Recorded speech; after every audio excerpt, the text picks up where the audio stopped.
C'est dommage pour un pays, le quartier latin de l'Afrique, qu'on en vienne à élire Patrice Talon à la tête d'un pays. Mais il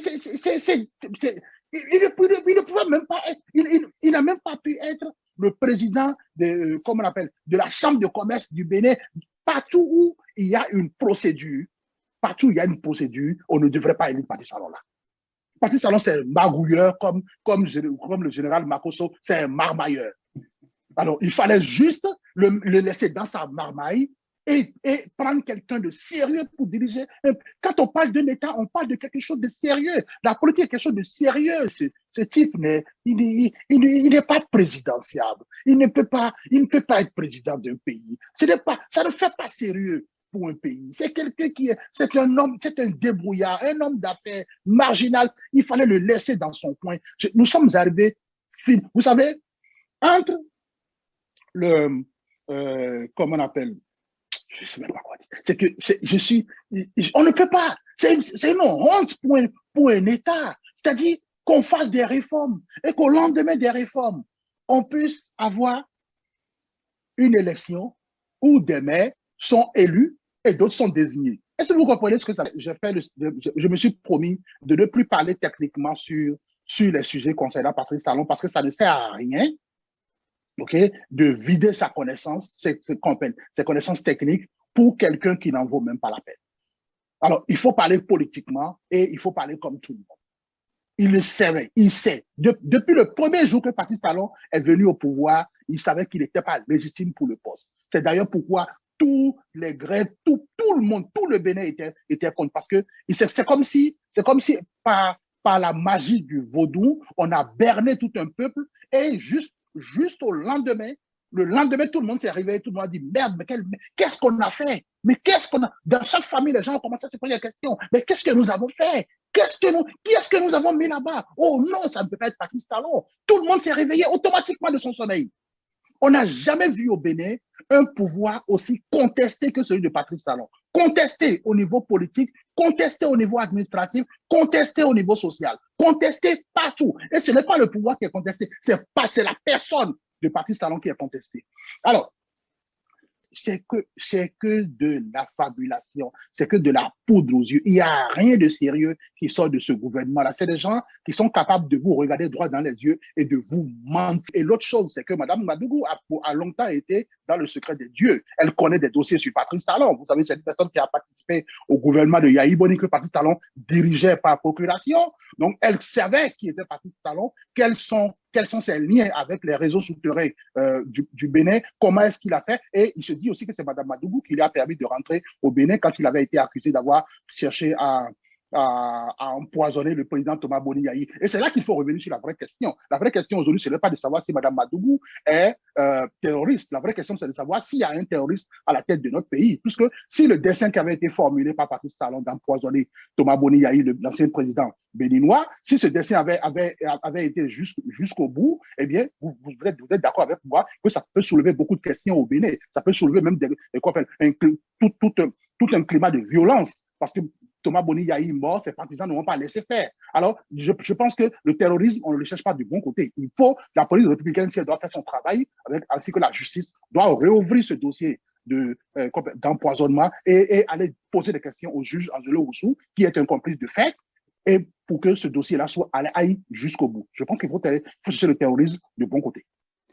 Suivez l'intégralité de la vidéo après ce message. J'espère que vous appréciez toujours autant le contenu que je partage avec vous sur ma chaîne. Rejoignez ma communauté pour avoir le privilège de recevoir la version numérique de mes chroniques et une compilation de 200 chroniques sur l'actualité politique au Bénin publiées chez Lamentin. Si vous le souhaitez, cliquez sur le bouton rejoindre. De même, afin de continuer à vous offrir des vidéos de meilleure qualité, j'aimerais solliciter votre soutien. Si vous le pouvez, n'hésitez pas à faire un don, contribuer à l'amélioration de l'équipement et des ressources nécessaires à la réalisation de vidéos plus captivantes. Votre générosité aidera à faire évoluer la chaîne vers de nouveaux horizons. Chaque don, quel que soit son montant, compte vraiment. Vous trouverez le bouton merci pour faire un don en dessous de cette vidéo. Pour jeter un regard prospectif sur l'actualité politique de l'heure du Bénin, nous recevons pour vous le politologue Boni Richard Ouourou. Bonjour, Monsieur Ouourou, et merci d'avoir accepté notre invitation. Bonjour Jules Diossou, merci de m'avoir invité aussi. Je profite de votre antenne pour remercier, pour saluer d'abord tous nos concitoyens, tous nos compatriotes restés au pays et leur dire combien de fois nous sommes de cœur avec eux. Je rappelle que Monsieur Richard Boni est aussi l'auteur du livre « Projet pour un Bénin démocratique, une option gagnante pour sortir de la pauvreté et de la corruption » qui fera l'objet d'une émission spéciale. Commençons cette émission par, comme je le disais tantôt, par l'arrestation et l'emprisonnement de Mme Rekia Madougou. Certains de nos compatriotes, certains Béninois ont dénoncé les conditions d'arrestation de Mme Madougou. Mais lorsqu'on parle de terrorisme, le gouvernement n'était-il pas dans ses droits de déployer les grands moyens, monsieur Ouourou? C'est vrai. Quand on parle de terrorisme, c'est des accusations assez graves. Par conséquent, il faut des mesures assez graves pour aller contre ces accusations-là. Mais il faut d'abord sous-peser les faits. Okay? Dans ce qui est reproché à Mme Madougou, il n'y a aucun fait de terrorisme. Il n'y a même pas un début de fait de terrorisme, ce n'est que de l'affabulation. Rien n'existe. Mme Madougou n'a même pas été arrêtée, elle a été kidnappée et le véhicule de M. Joël Aïvon a été réquisitionné contre son gré. C'est d'abord une violation des droits de la propriété d'un compatriote. M. Joël Aïvon s'est vu retirer son véhicule et la dame Madougou a été kidnappée puisque avant ça, il n'y a aucune procédure qui a été lancée contre elle. Elle n'a jamais reçu de, comment on appelle, de notification quelconque. Elle n'a jamais été entendue par un procureur ni un juge sur la question du terrorisme. Il n'y a même pas un début de fait de terrorisme. Elle est arrêtée soi-disant parce que une des personnes qui avait été arrêtée précédemment l'aurait dénoncé ou l'aurait impliqué quelque peu dans des faits. Mais écoutez, on ne peut pas arrêter des gens sur des accusations réfutables par l'autre. Il faut d'abord l'écouter. On ne va pas kidnapper un concitoyen soi-disant parce que cette personne serait... Maintenant, quand on parle de terrorisme, cher Jules, le terrorisme, c'est une accusation grave. Les terroristes poursuivent deux objectifs. Le premier objectif que poursuivent les terroristes, c'est d'abord de répandre la terreur, la peur dans la population, une peur de masse. C'est pour ça qu'on parle de terrorisme. Et cet objectif-là va poursuivre un but qui est de permettre un chaos général dans un pays. Et vous pensez vraiment que quand on dit que l'objectif, c'était d'assassiner, soi-disant, comment on appelle, un monsieur, une autorité au nord de Parakou, au nord du Bénin, donc à Parakou, et une seconde autorité dans la même région, et que tout ceci produirait un effet de terreur de masse, vous pensez vraiment que ce serait possible? Et je veux vous rappeler que ces autorités-là ne valent tellement rien que même s'ils étaient vraiment assassinés, les populations en acclameraient. Je ne suis pas là pour dire, pour faire la promotion de l'assassinat, mais je dis, écoutez, c'est trop faible. C'est trop court pour arrêter une politicienne fulgurante qui veut vous arracher le pouvoir. Écoutez, les faits se démontrent d'eux-mêmes. Merci, M. Boni Richard. Est-ce que vous partagez donc l'avis de certains qui estiment qu'il s'agit là d'une arrestation politique? Il s'agit là d'un kidnapping, ce n'est même pas une arrestation, c'est un kidnapping politique. Écoutez, je ne sais pas si vous avez suivi, il y a un jeune homme très brillant au Bénin qu'on appelle Adelakou, c'est un juriste, ok? Il était passé sur l'émission de Sika TV où il a démonté toute cette arrestation. Il a démontré combien de fois cette arrestation était arbitraire. C'est une arrestation arbitraire. Il n'y a même pas eu arrestation. Il y a eu kidnapping, il y a eu enlèvement. Madame Madougou a été enlevée et on a dépossédé M. Joël Aïvon de son véhicule pour pouvoir l'enlever. Ce sont des brigands qui sont allés faire cette opération-là. Mais apparemment, il s'agit quand même des éléments de la police républicaine. Écoutez, il faut nuancer aujourd'hui sous le régime de Patrice Talon ce qu'est la police républicaine et ce que sont des brigands. Écoutez, aucune police républicaine ne tire sur des concitoyens qui ne sont armés que de cailloux et de lance-pierres. vous avez tiré sur des concitoyens le 19 mai, sur des personnes vos propres concitoyens, dont vous ne savez même pas si vos enfants ou vos cousins sont parmi ces personnes-là. Vous avez tiré sur eux à main et vous pensez que vous êtes une police républicaine. Non, ces personnes-là sont des voyous. Mais est-ce qu'on ne peut pas dire qu'actuellement, il y a trop d'interférences dans l'action de la justice, qu'il fallait mieux, dans les conditions actuelles, laisser le temps à la justice de faire les investigations nécessaires pour que la vérité soit mise au jour? Écoutez, quand vous n'avez pas de début de preuve, vous n'allez pas arrêter une personne et l'enlever de l'affection de ses parents, de ses enfants. Non, vous faites vos investigations. Quand vous avez des faisceaux de présomption en ce moment-là, vous allez procéder à une arrestation pour pouvoir compléter votre enquête afin qu'il n'y ait pas entrave dans la procédure judiciaire. Mais ce n'est pas le cas. On est allé kidnapper une personne, on l'a jetée en prison, ses enfants ne vont plus la voir, ses parents ne peuvent plus la voir, et vous dites que c'est en ce moment qu'il faut mener des enquêtes. Donc, si vous, ici au Canada, quelqu'un dit on arrête un voyou, un drogué qu'on appelle en bas du pont qui dit « vous savez, moi, je suis en train de planifier un petit terrorisme avec Jules et on vient vous arrêter. Est-ce que vous serez trop content? » Non, c'est une violation de vos droits. Et là, on est en train de violer les droits de Mme Madougou et ce n'est pas normal.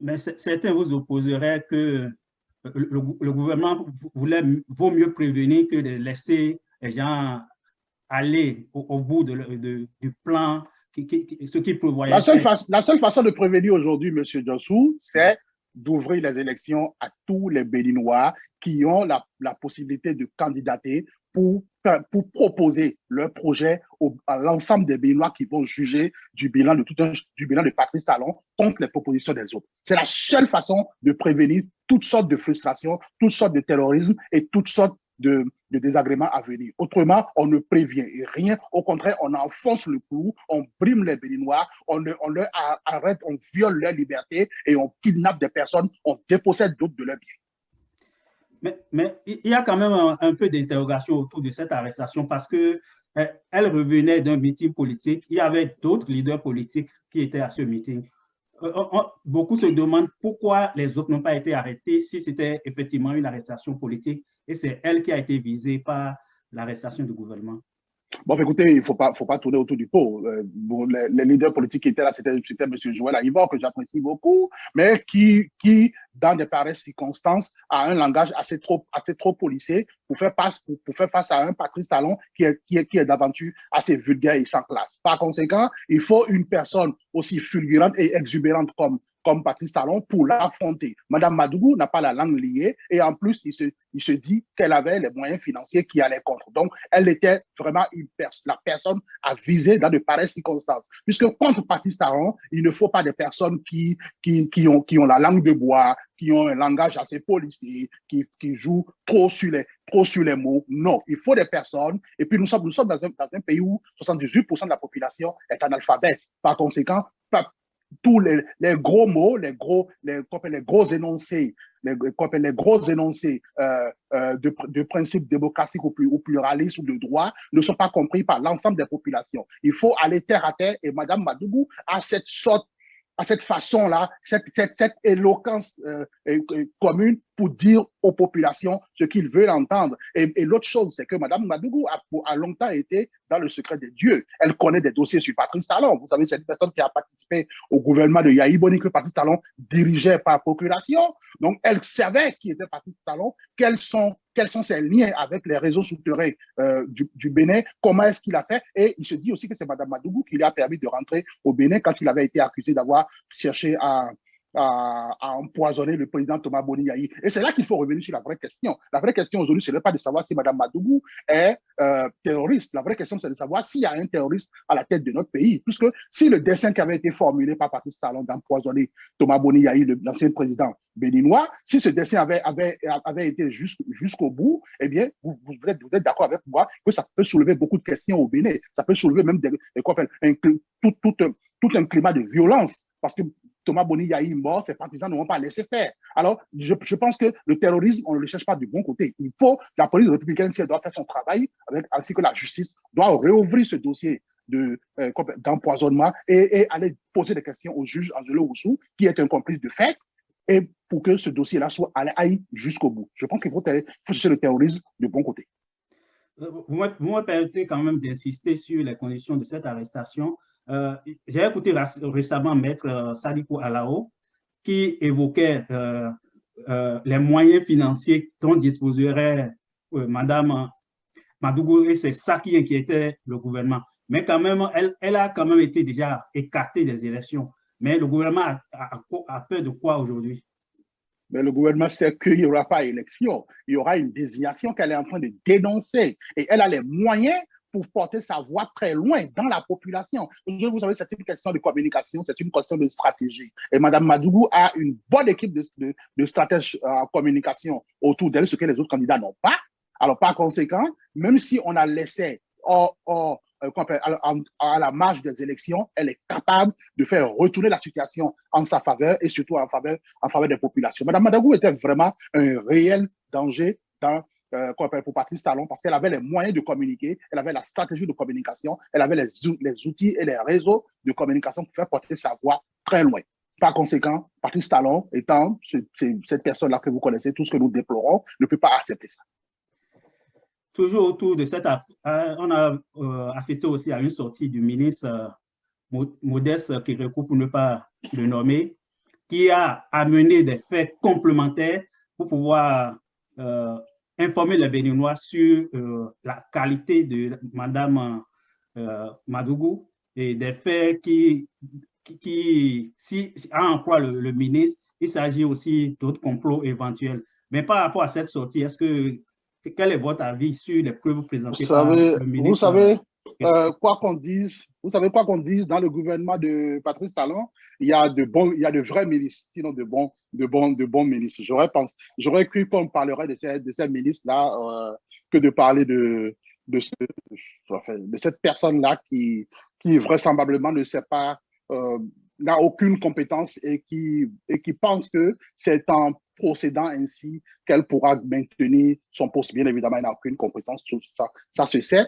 Mais ce que je veux dire sur la sortie de M. Modeste, qui est un peu ministre pour moi, sur la sortie de M. Modeste, écoutez, est-ce que vous pensez vraiment, vous et moi, nous vivons au Canada, je pense, okay? Dans un grand pays, dans un pays où les droits sont respectés, où les politiciens sont mis devant leurs responsabilités. Est-ce que vous pensez vraiment que n'importe où au monde, dans un pays où les droits des personnes sont respectés, un ministre peut venir passer outre la justice, détenant des preuves, ne soit pas allé les verser au dossier, les remettre au juge pour les verser au dossier, mais viennent en qualité de qui parler au nom de la justice et étaler des preuves sur la place sans que la justice, si cette criette-là était vraiment crédible, elle aurait automatiquement interpellé ce ministre et lui posé 2-3 questions, sinon même le mettre en prison parce que depuis 2018, il est supposé avoir détenu par devant lui des preuves qui démontrent la formulation d'un dessein pour la déstabilisation de notre pays et il n'a pas verser ces dossiers-là, comme on l'appelle, il n'a pas présenté ces dossiers-là à la justice et il attend le jour où Mme Rekia Madougou est arrêtée et que la population est bouillonnante en ébullition pour venir soi-disant étaler des preuves pour essayer de ridiculiser ou diminuer la colère de la population et faire appel à leur sens patriotique. Ce n'est qu'un montage et affabulation et ce jeune homme, il est coutumier de ce genre de faits-là. J'aurais préféré vraiment qu'on parle d'autres personnes. Toujours est-il que les avocats de Mme Madougou ont fait une sortie cette semaine et où ils dénoncent les conditions d'incarcération de Mme Madougou. Pensez-vous qu'on devait lui accorder des privilèges? Écoutez, ce n'est pas une question de privilège. Ce n'est pas une question de privilège, c'est une question de droit. Même quand vous êtes en prison, vous avez des droits. Un être humain qui est né dès sa naissance commence par avoir des droits. Par conséquent, ces droits ne peuvent pas être violés, même si elle est en prison. Être en prison est un fait. Mais avoir des droits, même étant en prison, est un autre. À partir du moment où son secret est violé, tous ses entretiens avec ses avocats sont violés, ce sont ces droits qui sont violés. Parce que selon ces avocats, on aurait introduit des micros dans le local où ils s'entretiennent avec leurs clients. Quand un avocat se déplace chez Jules, c'est son cabinet qui se déplace avec lui. Par conséquent, on ne peut pas violer le droit de la personne de s'entretenir avec ses avocats. Patrice Talon est en total. Et vous savez, je vais vous le dire peut-être avec émotion, mais rien ne me surprend venant de ce bonhomme-là, parce que Patrice Talon a toujours été en marge des règles. Il n'a jamais respecté les règles. Il les a toujours violées avec la complicité des politiciens béninois. Et ce n'est pas aujourd'hui que c'est prêt à finir, à moins qu'il quitte le pouvoir. On ne peut pas évoquer l'arrestation de Mme Madougou sans parler de la présidentielle qui se tiendra probablement dans 2 semaines. Mais le constat est que ça fait la 3e élection organisée sous le régime actuel et puis apparemment, une bonne partie de la classe politique ne sera pas présente à cette élection. Mais quelle interprétation, quelle lecture vous faites de la situation actuelle? Ben écoutez, c'est juste la révélation de ce qu'est Patrice Talon. Vous savez, quand Patrice Talon était dans les affaires, grâce aux politiciens, il arrivait toujours à passer outre toutes les règles. Il ne soumissionnait aucun dossier, comme on appelle, à délibération. Il corrompait tout le monde, puis c'était son dossier qui était retenu à la fin. Et cette habitude qu'on lui a donnée depuis quand il était aux affaires est devenue hégémonique maintenant dans sa façon de vivre. Patrice Talon ignore toujours, c'est quelqu'un qui a toujours vécu en marge des règles. Écoutez, pour revenir à cette élection, vous savez, nous avons pensé que nous étions encore en démocratie, du moins c'est ce qui s'apparente. C'est ce que tout le monde veut dire. Mais qu'est-ce que la démocratie? La démocratie est un système autogénérateur. Je l'ai dit dans mon bouquin. La démocratie est un système autogénérateur qui est en constante évolution et en permanente effervescence. Permet en ce moment-là de produire plusieurs solutions qui vont induire des problèmes, bien évidemment.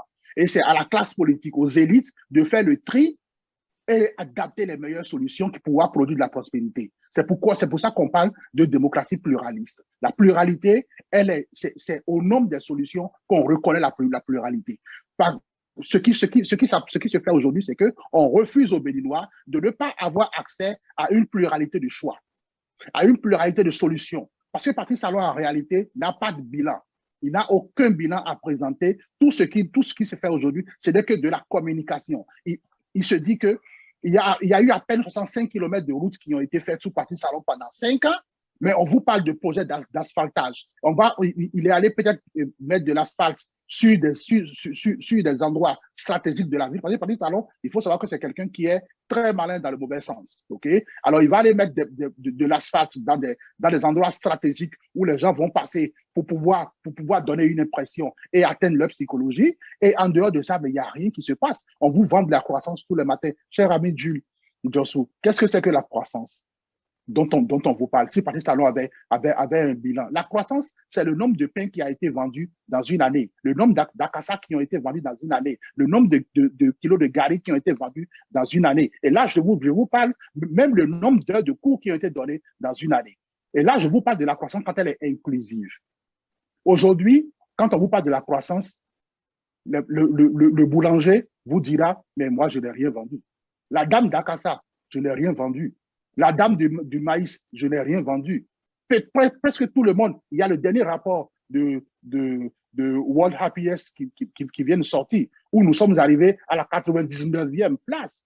Donc, ce qui fait que, ce qui explique clairement qu'une bonne partie de la population est exclue de la prospérité. La croissance aujourd'hui, c'est la croissance du coton qu'on vous vend. C'est la croissance que fait le port avant la fermeture de la frontière du Nigeria qu'on vous donne. Et cette croissance du coton-là, à qui est-ce qui prend la part du loup? C'est Patrice Talon. Quand le coton est vendu à peu près 1,5 milliard de dollars, à peine 22 millions de dollars vont dans les caisses de l'État. Le reste sont partagés entre les sociétés négociantes.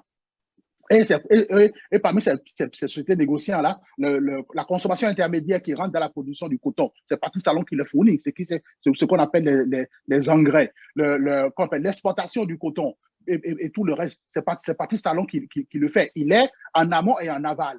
Alors, qui est-ce qui engrais? Quand on dit aux gens au Bénin que le coton, nous sommes premiers du coton en Afrique et que tout le monde applaudit, par ignorance, c'est parce qu'ils ne savent pas que quand le coton est vendu à 1,5 milliard de dollars, c'est 22 millions de dollars qui rentrent dans les caisses de l'État. C'est 22 millions de dollars qu'on qu'on va faire quoi pour le Bénin. Donc, la production du coton. Or, la croissance de la production du coton au Bénin commence déjà par induire des dommages pour les populations. Les terres arables sont davantage infestées, ce qui va créer des maladies en zone rurale et produit comme on appelle, de l'exode rural vers les villes, ce qui va produire de l'insécurité. Alors, dans des conditions comme ça, on vous parle, et c'est tout ce plan parce que Patrice Talon a peur que des voix ne s'élèvent pour donner cet détail-là aux populations, qu'il est nerveux à chaque fois que quelqu'un veut parler, il prend la personne, il l'emprisonne parce qu'il ne veut pas qu'on dise aux populations ce qui est vraiment.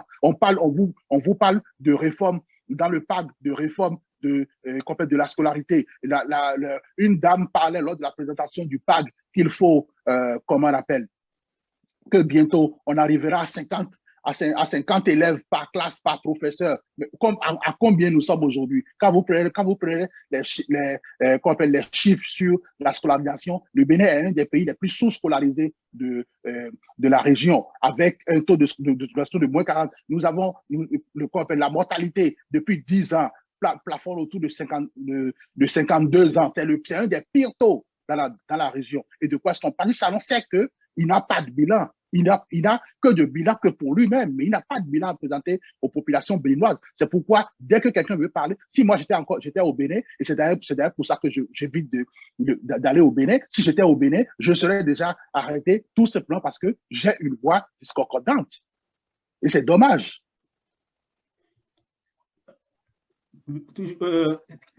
À vous écouter, on peut dire que vous êtes un peu en contradiction avec les notations des organismes internationaux comme le FMI ou la Banque mondiale ou bien des structures, des firmes spécialisées sur la santé économique de nos pays. Parce que le Premier ministre du Bénin a été même élu 3 années consécutives comme le meilleur Premier ministre de l'Afrique. Le ministre des Finances. Le ministre des Finances. Oui, le meilleur ministre des Finances de l'Afrique. Écoutez, par qui est-ce qu'il a été nommé? C'est une structure, Africa Magazine, je ne sais pas trop quoi, là, qui bidouille des choses dans une petite chambre qui n'est reconnue nulle part qu'il a nommé. Donc, ce n'est pas une nomination qui est reconnue internationalement, qui a suivi des règles internationales. C'est que d'ailleurs, lui-même, il ne s'en tague pas parce que ça lui fait un peu honte quand même que pour la qualité qu'il veut vendre aux Béninois, que ce soit des structures qui sont faites dans des garages qui puissent le nommer comme meilleur premier ministre. Mais écoutez, quand vous prenez les exemples de notation, c'est tout à fait normal, cher Jules. Si vous prenez des dettes et que vous arrivez, à refinancer vos dettes par d'autres dettes, tant que le FMI est en train de prendre son argent, et que vous, comment on appelle, vos échéances de paiement, vous arrivez à les honorer, ils vont vous attribuer une bonne note. Mais ça ne veut pas dire qu'à l'intérieur, les populations se portent, la santé économique des populations se porte bien. C'est ça la différence. Le FMI, c'est une institution libérale qui s'en fiche totalement de ce qui se passe à l'intérieur de vos pays. Tant que vous prenez de l'argent et que vous remboursez, eux, ils vont continuer de vous applaudir. Quand on va vous dire qu'on a réussi à prélever combien de milliards sur les marchés financiers. Combien est-ce qui rentre au Bénin? Pratiquement 0 franc de rentre au Bénin. Cet argent est pris pour refinancer en même temps la dette, pour payer les services de la dette. Je disais la dernière fois que Patrice Talon a réussi à creuser jusqu'à 9 points dans le PIB au titre du paiement de la dette de 2020. Écoutez, c'est que de la fabulation, c'est que de la poudre aux yeux. Il n'y a rien de sérieux qui sort de ce gouvernement-là. C'est des gens qui sont capables de vous regarder droit dans les yeux et de vous mentir. Patrice Talon est allé dire sur RFI, on lui a posé la question à savoir, écoutez, monsieur, on vous accuse d'avoir cherché à empoisonner le président Yahi Boni. Il dit, c'est un canular. Mais c'est un mensonge puisque le juge Angelo Oussou a dit dans son livre que l'ancien président Thomas Boni Yahi a eu la vie sauve. Le livre est encore disponible sur Internet en PDF. Moi, je l'ai téléchargé. Il a dit que l'ancien président Thomas Boni Yahi a eu la vie sauve simplement parce que comment on appelle, son médecin n'a pas pu aller jusqu'au bout de la chose et n'a pas remis le produit à sa nièce pour que sa nièce puisse lui donner ça. Et c'est rien que pour ça qu'il a eu la vision. Il a écrit dans son livre. Pourtant, c'est ce même juge qui a donné, qui a fait le, comment on appelle, qui a résolu l'affaire, qui a permis à Patrice Talon d'être sauvé en France. Ce juge aujourd'hui, où est-ce qu'il est aujourd'hui? Il est, paraît-il, comment on appelle, il a un poste à l'intérieur, à la présidence en tant que conseiller. Pourquoi est-ce qu'il n'est plus juge, simplement? Toutes les personnes qui étaient impliquées dans cette affaire-là, ils sont tous décorés aujourd'hui. Certains sont proches collaborateurs de Patrice Talon. Vous savez, ce monsieur, c'est la pire chose qui soit arrivée au Bénin. Mais revenons quand même au processus électoral en cours au Bénin.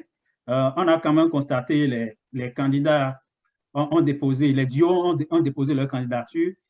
Certaines candidatures ont été validées et le processus suit son cours. On peut saluer les réformes en cours au Bénin. Cher Jules, parmi les candidats candidatures qui ont été validées là, hein, de M.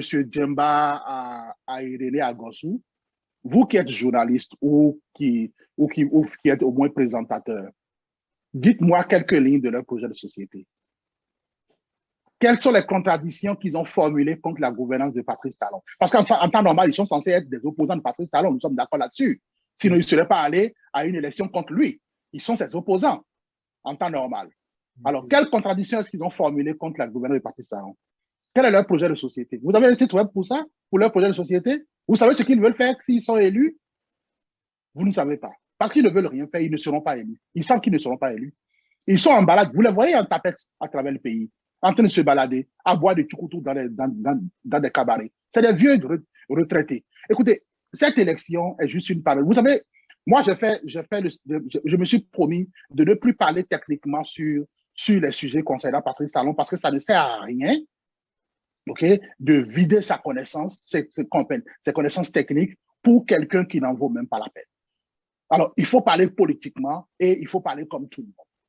Patrice Talon a fabriqué cette élection, il a fabriqué ces vieillards-là pour amuser la galerie. Les réformes n'ont pas marché, il faut pouvoir le dire, parce qu'il y avait un simple baromètre, c'était l'élection de 2019 ou de 2020, je pense, l'élection communale de 2020. Vous savez comment est-ce que l'élection communale de 2020 s'est soldée? Comment est-ce que c'est soldé? Elle s'est soldée par la désignation des maires par leur parti politique. Or, le bon sens et la loi voudraient que cette élection des maires soit faite par les pairs, c'est-à-dire par les élus communaux lors d'une séance prévue à cet effet. Mais finalement, ce sont les partis politiques qui ont désigné des maires pour les populations. Vous voyez jusqu'où est allée la contradiction. Or, Patrice Talon, pendant sa campagne, il disait qu'il voulait que les élections au Bénin, des réformes sérieuses soient mises en place pour que les élections soient davantage crédibles et que, en guillemets, le président de la République n'ait plus son mot à dire dans tout. Mais aujourd'hui, vous avez vu ce qui s'est passé.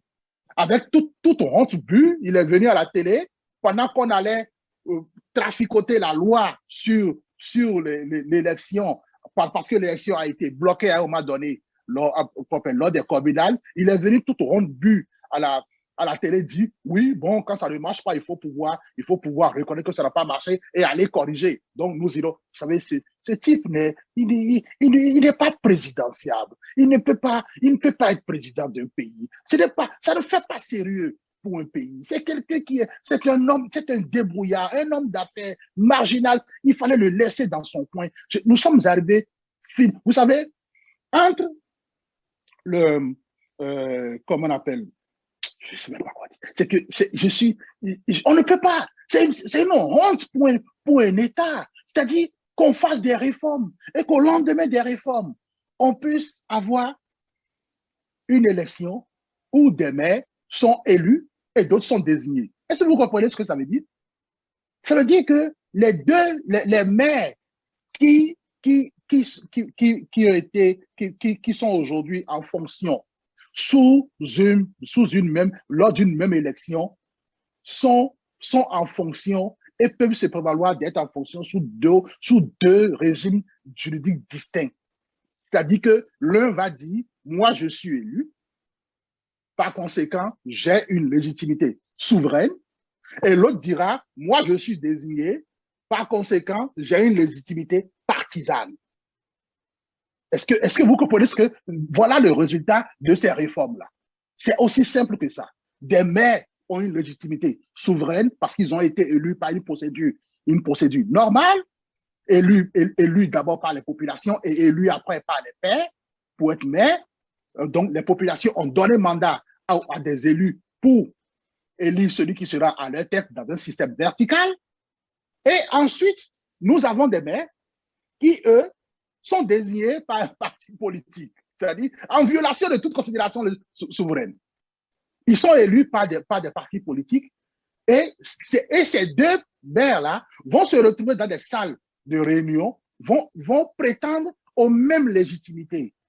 Vous voyez jusqu'où, c'est que quand on dirait que les lois sont faites par les vendeuses, excusez-moi, chère dame, pas des vendeuses de maïs de Dantokwa. Encore que les vendeuses de maïs de Dantokwa sont beaucoup plus évoluées que ça. C'est dommage pour un pays, le quartier latin de l'Afrique, qu'on en vienne à élire Patrice Talon à la tête d'un pays. Mais il ne pouvait même pas être, il n'a même pas pu être le président de, comment on appelle, de la Chambre de commerce du Bénin. Partout où il y a une procédure, on ne devrait pas élire Patrice Talon là. Patrice Talon, c'est un magouilleur comme le général Makosso, c'est un marmailleur. Alors, il fallait juste le laisser dans sa marmaille et prendre quelqu'un de sérieux pour diriger. Quand on parle d'un État, on parle de quelque chose de sérieux. La politique est quelque chose de sérieux. Et nous sommes au 21e siècle, Gilles Dessous. Nous sommes au 21e siècle. Au 21e siècle, il y a toute une avancée dans presque tous les domaines. Comment est-ce que vous voulez que Patrice Talon aille s'asseoir demain matin et discuter avec des scientifiques pour parler du coronavirus? Qu'est-ce qu'il va leur dire? Il va leur sortir sa théorie sur... Oh, c'est pas sérieux. On n'a pas fait sérieux sur ce coup-là. C'est sincère, on n'a pas fait sérieux. On doit pouvoir faire mieux que ça prochainement. Et les populations doivent se ressaisir. C'est dommage pour le Bénin. Si l'opposition ne sera pas à la présidentielle d'avril prochain, c'est sûrement parce que les candidats n'ont pas pu avoir le parrainage. Je recevais sur cette même émission le docteur Jusqu'au jour qui proposait de soumettre la question du parrainage à un référendum. Quelle est votre solution à vous pour sortir de cette impasse? Écoutez, je pense d'abord que la question du parrainage est une question relativement légitime dans une démocratie représentative. C'est le procéder à un présélectionnement. L'idée n'est pas aussi mauvaise en soi. C'est la manière dont elle est exécutée qui n'est pas bonne. Sinon, procéder à un présélectionnement, ça réduit quand même le nombre de candidats. Et si, entre-temps, il y a des candidatures qu'on appellerait fantasy, ces candidatures-là seront comment on appelle, mises de côté automatiquement et on procéderait avec des candidatures assez sérieuses, soit des personnes qui ont de réelles solutions envisagées et comment on appelle, implémentables. Mais ce qui se fait aujourd'hui, qu'on appelle, comment est-ce que vous avez appelé ça déjà, le présélectionnement qui se fait aujourd'hui, le parrainage aujourd'hui, qui est relativement un présélectionnement, le parrainage qui se fait aujourd'hui n'est pas fait dans un esprit républicain, c'est fait dans un esprit de marmaille, dans un esprit marginal. C'est que Patrice Talon sait qu'en 2021, s'il se présentait pour être réélu, même une mouche au Bénin ne voudra le réélire. Il le savait, il sait. Depuis le premier jour que Patrice Talon est venu au pouvoir, il savait qu'il n'était pas légitime pour le poste. C'est d'ailleurs pourquoi tous les Grecs, tout le monde, tout le Bénin était contre. Parce que c'est comme si par la magie du vaudou, on a berné tout un peuple et juste au lendemain, tout le monde s'est réveillé, tout le monde a dit merde, mais qu'est-ce qu'on a fait? Mais qu'est-ce qu'on a? Dans chaque famille, les gens ont commencé à se poser la question. Mais qu'est-ce que nous avons fait? Qui est-ce que nous avons mis là-bas? Oh non, ça ne peut pas être Patrice Talon. Tout le monde s'est réveillé automatiquement de son sommeil. On n'a jamais vu au Bénin un pouvoir aussi contesté que celui de Patrice Talon. Contesté au niveau politique, contesté au niveau administratif, contesté au niveau social, contesté partout. Et ce n'est pas le pouvoir qui est contesté, c'est la personne de Patrice Talon qui est contestée. Alors, comment on appelle, ce présélectionnement-là, hein, il est bon, il est même normal dans un régime représentatif. Mais aujourd'hui, le problème, c'est qu'on ne peut pas, dans des conditions comme ça, où à l'Assemblée nationale, dans tous les endroits de pouvoir, ce sont des personnes qui sont désignées par Patrice Talon, qui sont en autorité dans ces endroits-là. Le présélectionnement n'est plus crédible. Et le vrai problème que nous avons aujourd'hui, c'est la question de la crise de la confiance, la question de la crédibilité des actions. Les actions ne sont pas crédibles, elles ne sont pas légitimes, parce qu'elles ne sont pas portées par des volontés de bien commun, mais elles sont portées par des volontés qui voilent à peine les intérêts personnels des personnes.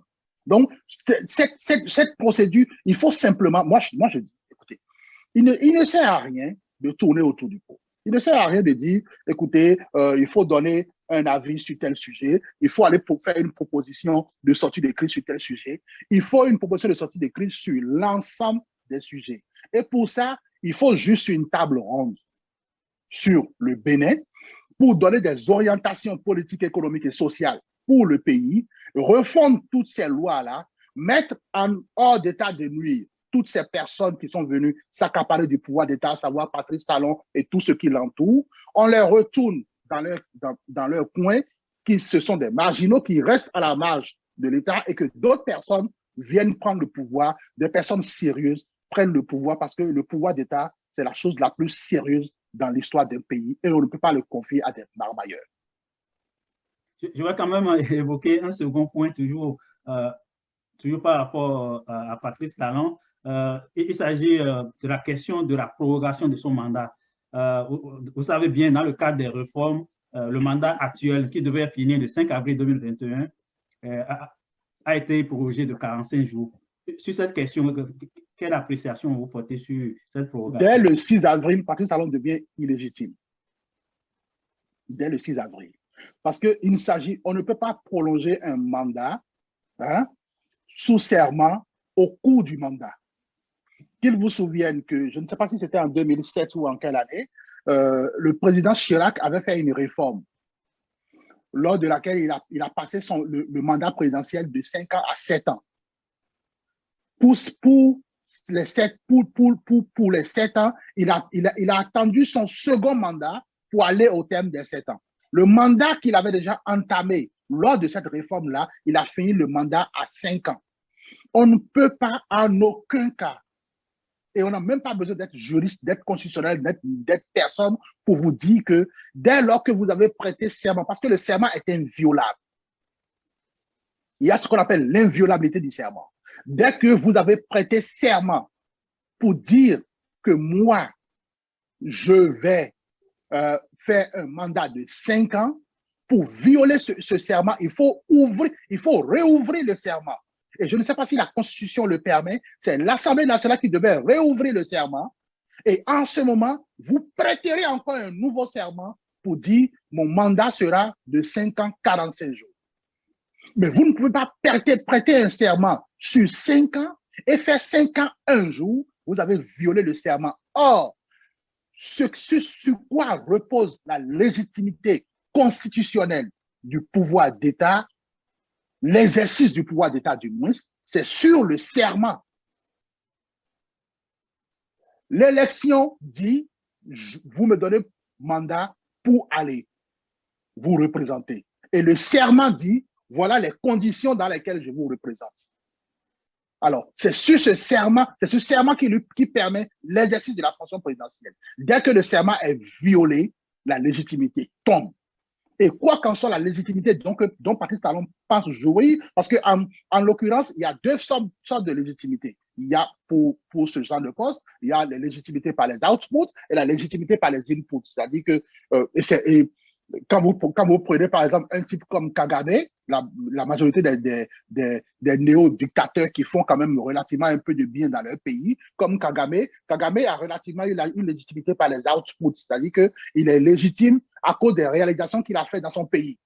Alors, pour ça, on dit, bon, ok, c'est quand même un dictateur un peu wise qui fait des actions. Ce n'est pas un milliardaire, il n'a pas de banque, il ne détient pas des actions, sa famille n'est pas répertoriée en Espagne et tout le blablabla. Alors, par conséquent, oui, ce genre de dictateur a une légitimité par les outputs. Mais dans nos pays, les gens ont des légitimités par les inputs, c'est-à-dire par l'élection et par le serment. Par conséquent, dès que vous violez le serment, tout le reste de l'édifice tombe et vous êtes devenu persona non grata, vous n'êtes plus personne. À partir du 6 avril, Patrice Talon n'est plus président de la République du Bénin, il n'est plus personne à part un simple marmailleur et il faudra le considérer comme tel. Mais sur cette question de la prorogation du mandat, la Cour constitutionnelle aurait quand même dit que c'est conforme à la Constitution. Si on s'en tient à ça, on peut dire que le débat est clos. Cher ami, il suffit juste de vous rappeler que c'est l'avocat personnel de Patrice Talon qui est président de la Cour constitutionnelle. Par conséquent, tout ce que dit cette Cour constitutionnelle n'a aucune légitimité du point de vue du droit. Et c'est d'ailleurs une personne qui n'est pas expert de ce genre de droit-là qui est là-bas. Maître Djogbenou. La Cour constitutionnelle n'a jamais été aussi vassalisée, n'a jamais été aussi déséquilibrée, instable que lorsque Djogbenou est à la tête de cette Cour constitutionnelle-là. Il n'y a aucune des décisions de la Cour constitutionnelle qui ont été des décisions qui ont été rendues et qui ont fait consensus, même dans le domaine des juristes de droit commun. Toutes les décisions ont violé les normes. Djogbenou est un avocat d'affaires,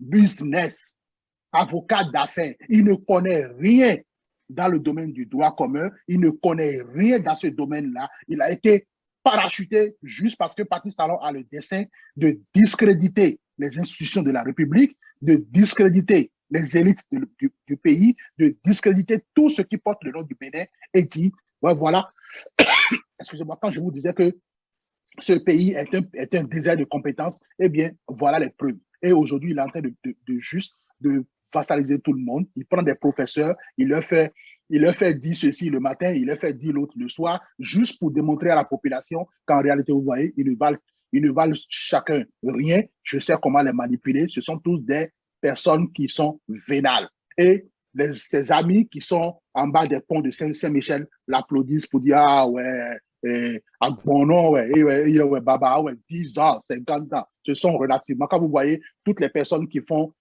dans la population qui font ce genre de commentaires-là, vous allez voir que ce sont des drogués. Il y a un qui passe souvent sur les réseaux qui dit, quand vous l'entendez baver déjà, vous comprenez que c'est des marginaux, c'est des personnes comme ça. Ce n'est pas qu'ils ne sont pas citoyens. Ils sont citoyens, mais malheureusement, dans un pays, il faut tout pour faire un pays. Et ils ont le droit de le dire, mais la qualité de personne qui le dit ne reflète pas la qualité de ce que nous voulons. Voilà. Vous avez évoqué tantôt une possible assise pour pouvoir évoquer toutes ces questions qui fâchent. Mais la question d'une assise nationale, vous n'êtes pas seul à l'évoquer. Il y a d'autres partis politiques ou d'autres regroupements de Béninois qui en parlent depuis 2019. Pourtant, la situation n'a pas vraiment évolué du côté du gouvernement. On fait quoi dans ces conditions où il y a comme un camp qui est totalement sourd d'oreille par rapport aux interpellations des autres? Écoutez, le Bénin n'appartient pas à Patrice Talon, ni qu'il ne m'appartient pas non plus, ni à vous. Le Bénin appartient à l'ensemble des Béninois. Par conséquent, à un moment donné, je sais que la voix de la majorité va parler. Vous savez, Patrice Talon lui-même sait que tout ceci ne finira que mal pour lui. C'est d'ailleurs pourquoi il a cette frénésie craintive là. Il craint tout le monde. Il a confiance en personne.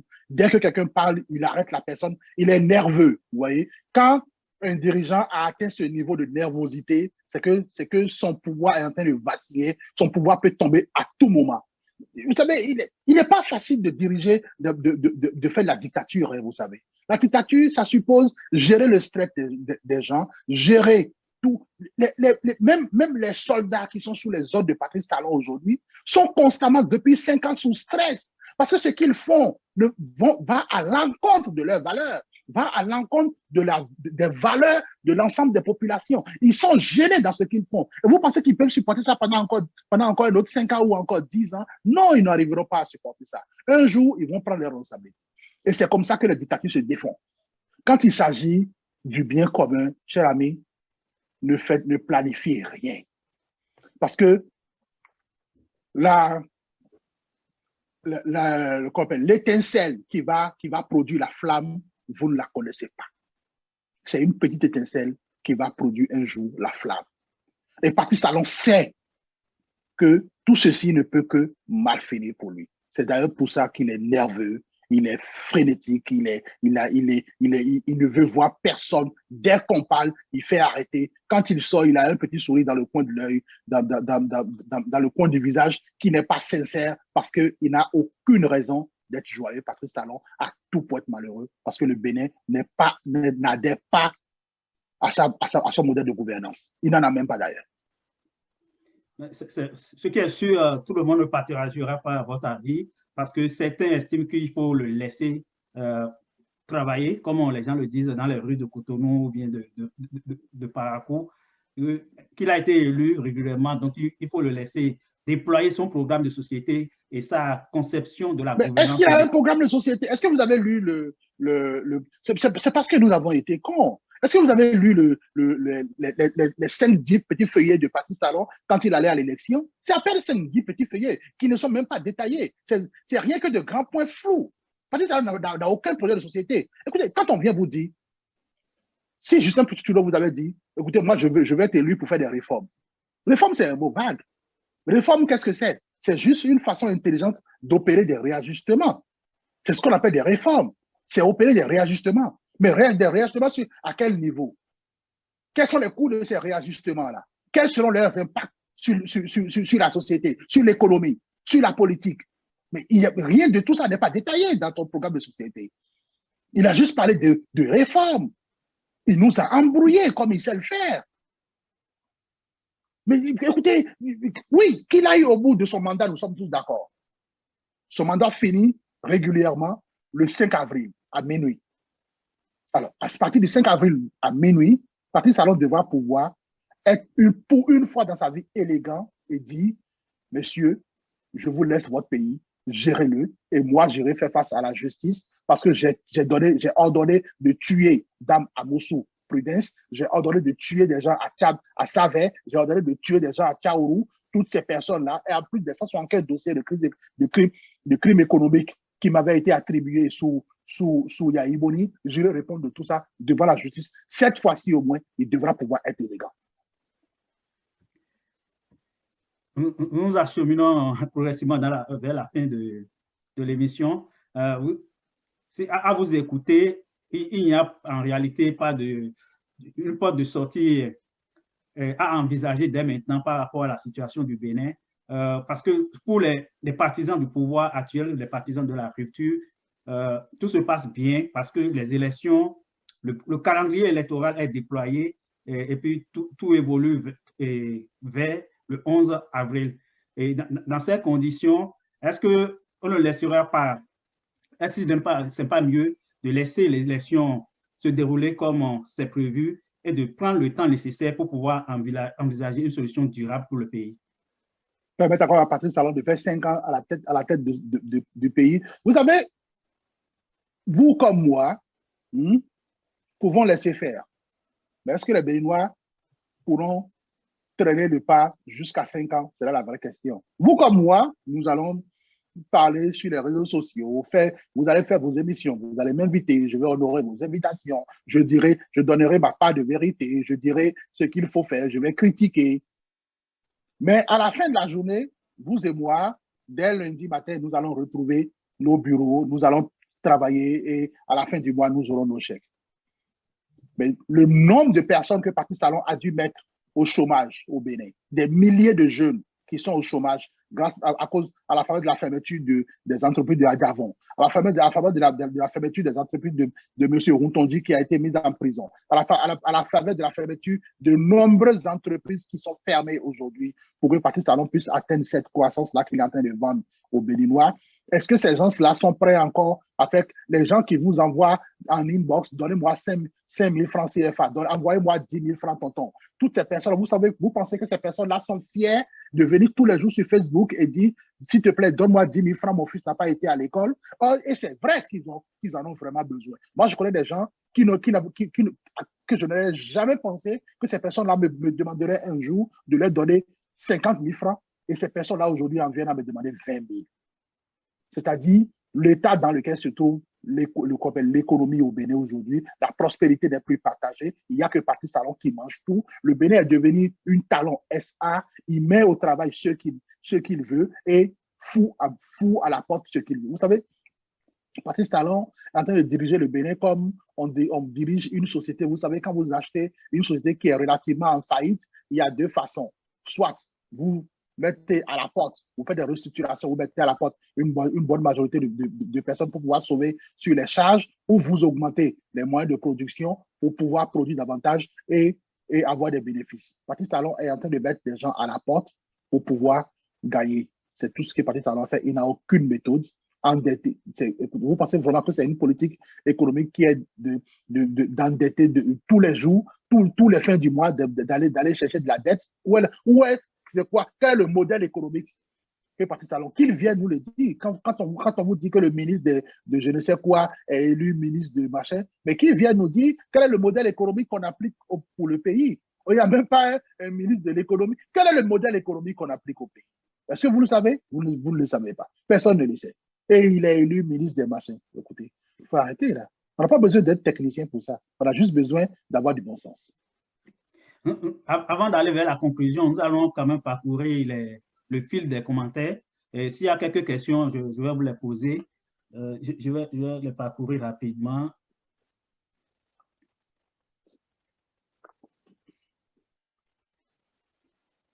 Il y a M. Abdel Ouassi Alao qui demande « Que pensez-vous de la candidature des agrégés aux élections du 11 avril, même si la candidature n'a pas été retenue? » Écoutez, est-ce qu'il y a une qualité de personne, il y a un niveau d'institution qu'il faut atteindre pour les agrégés n'ont pas le droit d'être. Au contraire, ce sont ceux qui, aujourd'hui, au XXIe siècle, avec toute l'évolution un monde totalement instable qui évolue permanemment, il faut certainement des agrégés qui comprennent les enjeux au point de vue social, politique et économique pour diriger le pays au lieu d'avoir, comment on appelle, un bachelier, presque bachelier, je dirais, qui fabrique des lois dans sa cuisine et qui va encore mettre un peu de sel dessus pour les refabriquer, les réchauffer. C'est quoi ça? Voilà. Oui, moi je pense que les agrégés ont le droit d'aller en politique et ils sont même peut-être mieux qualifiés que ces personnes qui nous dirigent aujourd'hui. Ce n'est pas une question en tant que telle, mais c'est comme un commentaire d'un autre internaute. C'est M. Adamon Soulé. Il dit M. Patrice Talon est quand même une chance pour le Bénin parce que celui qui viendra après lui est obligé de faire plus que lui et non moins. Et restant au pays, nous voyons ce que nous n'avons jamais vu depuis les indépendances. Est-ce que vous avez un commentaire par rapport à ça? Il a raison. Depuis les indépendances, on n'a jamais tué en masse comme ça à Tchabé, on n'a jamais tué en masse comme ça à Tchaourou, on n'a jamais tué. Dame Tounen Samoussou a été tué en plein centre-ville par l'armée. Ça n'a jamais eu lieu depuis les indépendances, c'est normal. Oui, il a raison de dire qu'on n'a jamais vu ce qu'on a vu sous Patrice Talon. Et oui, certainement, Patrice Talon est une chance pour le Bénin, dans ce sens que après lui, les Béninois seront tellement devenus intelligents, wise et comment on appelle, et vont tellement se projeter dans l'avenir qu'ils ne vont plus jamais accepter que des marginaux comme ça viennent diriger le pays. Je suis d'accord sur ce commentaire-là. Il y a M. Julien Kakovi qui dit ceci. Si Kagame a la légitimité du fait de ses réalisations, c'est exactement ce que le régime de Talon fait aussi. Ou bien c'est ce que le régime de Talon fera. Je vous rappelle que M. Julien Kakovi vit ici, ok? Et je pense que la légitimité par les outputs, c'est-à-dire du fait des réalisations, est une légitimité relativement discutable. Elle est contestable parce que les réalisations ne sont pas vues du même œil par tout le monde. Par conséquent, cette légitimité-là, elle n'est pas constitutionnelle, elle n'est pas légale, légitime. Mais s'il pense que Patrice Talon, je suis d'accord avec lui, peut-être, c'est-à-dire que M. Julien Kakovi est d'accord avec moi que Patrice Talon n'a plus de légitimité par les inputs, c'est-à-dire que les élections ne légitiment plus sa gouvernance parce que dès le moment où il a donné l'ordre de tuer des Béninois, de tuer des compatriotes, il a violé son serment de protéger les Béninois et il n'est plus légitime. C'est ce que M. Julien Kakovi est en train de rappeler par son commentaire. Donc, on attend de voir s'il a fait des réalisations pour avoir une légitimité par les outputs. Je remercie M. Julien Kakovi pour son commentaire. C'est pas mal. Il donne plus d'éclairage sur le fait que Patrice Talon n'est plus légitime par les inputs, par l'élection. Il a violé son serment. Je le remercie pour ce rappel. Il y a Alice Kiki qui dit ceci: l'opposition n'a qu'à s'en prendre à elle-même, étant incapable de s'entendre pour s'organiser afin d'aller aux élections dans le respect des textes votés par une législature en place du temps de Yahi. Nul ne peut se prévaloir de sa propre typitude. Oui. Bon, écoutez, madame, je ne sais pas qu'est-ce qu'elle entend par l'opposition n'a pas pu s'entendre elle-même. Elle aurait pu aller les faire entendre. Non, elle est citoyenne. Elle n'a pas joué son rôle là. Elle aurait pu appeler à leur entendre, écrire une tribune dans un journal au lieu de rester sur les réseaux sociaux et puis faire des commentaires qui n'ont aucun sens. Je n'ai aucun commentaire à faire là-dessus. Voilà un peu quelques commentaires que j'estime qu'on peut partager avec les internautes qui sont en ligne. Le débat va continuer, bien sûr. Quel est votre mot de fin par rapport à la situation actuelle du Bénin et qu'est-ce que vous prévoyez pour les prochaines semaines au Bénin? Monsieur Jossou, je vous remercie d'abord pour cette invitation et je remercie toutes les personnes qui ont suivi l'émission avec nous du début jusqu'à la fin. Je suis tout à fait d'accord que certaines personnes ne soient pas en accord avec ce que j'ai prétendu aujourd'hui, et c'est tout à fait normal qu'il y ait des voix pour Patrice Talon. Cela prouve qu'il peut y avoir encore une pluralité de pensée. Mais ce que je voudrais aujourd'hui, c'est que nous pensons à la majorité des Béninois, à ces femmes et ces hommes qui souffrent sous Patrice Talon, qui ont peur de dire ce qu'ils pensent, qui ne peuvent pas participer à la vie politique parce que ne pouvant pas dire ce qu'ils pensent. Au fait que les Béninois n'ont plus le choix de désigner qui sera maître de leur destin. Au fait que les Béninois n'ont plus le choix aujourd'hui de dire que nous aurons 3 repas par jour. Et pour ça, le rapport de World Happiness est crédible et dit combien de fois le palais de la ménagère aujourd'hui est vide. Par conséquent, je voudrais dire ceci aux Béninois. Chers compatriotes, le 5 avril à minuit, Patrice Talon n'est plus légitime au Bénin. Ce qu'il vous reste quelque chose à faire, c'est de prendre vos responsabilités. Le pouvoir vous appartient. Faites-en ce que vous voulez. À partir du 5 avril, si vous maintenez Patrice Talon, c'est que vous aurez pris vos responsabilités de la manière dont vous l'aurez voulu. Si vous décidez de ne pas le maintenir au pouvoir, nous serons à vos côtés. Mais faites le bon choix. Je vous remercie. Merci, M. Boni Richard. Je rappelle que vous êtes l'auteur du livre « Projet pour un Bénin démocratique, une option gagnante pour sortir de la pauvreté et de la corruption ». On fera une émission spéciale sur le livre dans la deuxième quinzaine du mois d'avril. Je remercie aussi tous les internautes qui sont restés avec nous. On se donne rendez-vous le dimanche prochain. Merci, Jules.